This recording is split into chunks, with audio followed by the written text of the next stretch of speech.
Selamat siang dan salam sejahtera untuk kita semua.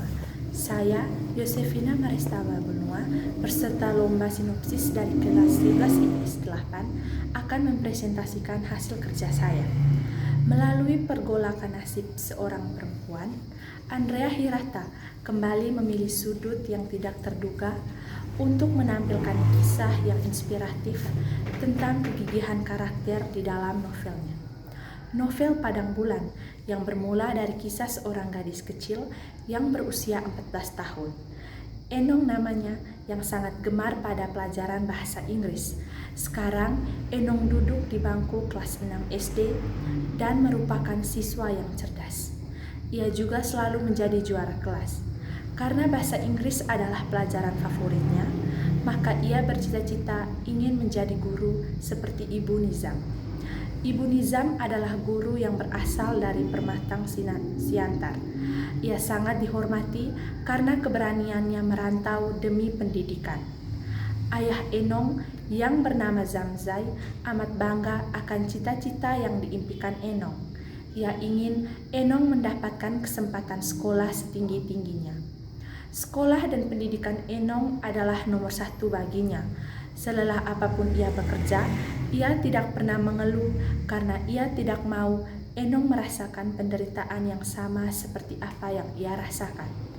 Kemungkinan menjadi guru dari sebuah bahasa asing dari barat itu pula yang membuat Zamzai tak pernah mengeluh meski harus bekerja membanting tulang seperti kuda beban. Ia berusaha memenuhi apapun yang diperlukan Enong untuk cita-citanya yang hebat itu. Ayahnya pernah mendengar Enong berbicara soal kamus bahasa Inggris. Dari suaranya, ia tahu bahwa putrinya ingin sekali mempunyai kamus tersebut. Sebaliknya, meskipun masih kecil, Enong sangat paham bahwa keadaan ekonominya yang cukup dan pas-pasan itu membuat Enong tidak pernah minta dibelikan kamus dan tidak pernah minta dibelikan apapun.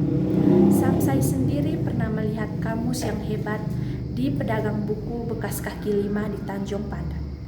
Kamus itu adalah kamus bahasa Inggris 1 miliar kata.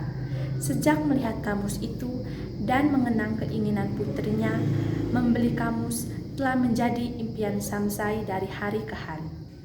Karena keinginannya yang besar ini, ia bekerja lebih keras di ladang tambang dan menambah penghasilan dengan berjualan air nira setiap ada pertunjukan orkes Melayu, mencari ikan dan kerang di lautan untuk dijual serta berjualan tebu.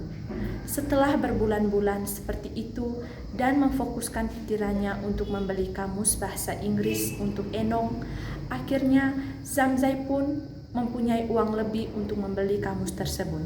Zamzai bergembira karena ia dapat memenuhi permintaan anaknya untuk memiliki kamus bahasa Inggris 1 miliar kata. Tanpa pikir dua kali, akhirnya ayah mengajak temannya ke Tanjung Pandang untuk menemani ia membeli kamus tersebut. Senangnya Zamzai mendapati kamus yang dilihatnya dulu masih ada di pedagang kaki lima. Terbayang olehnya bagaimana sinar mata anaknya jika menerima kamus itu. Zamzai sampai heran melihat kamus itu ternyata ringan dan tipis saja. Padahal isinya 1 miliar kata. Jiwanya yang lugu berkata, mungkin yang dimaksud pengarang itu bukan buku, tapi hurufnya. Tapi andai kata jumlah huruf pun masih tetap, buku itu terlalu tipis. Baginya, kamus itu dapat menjadi koleksi yang berharga.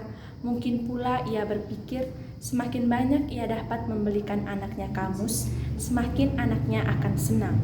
Ia juga kagum dengan orang yang mampu membuat kamus.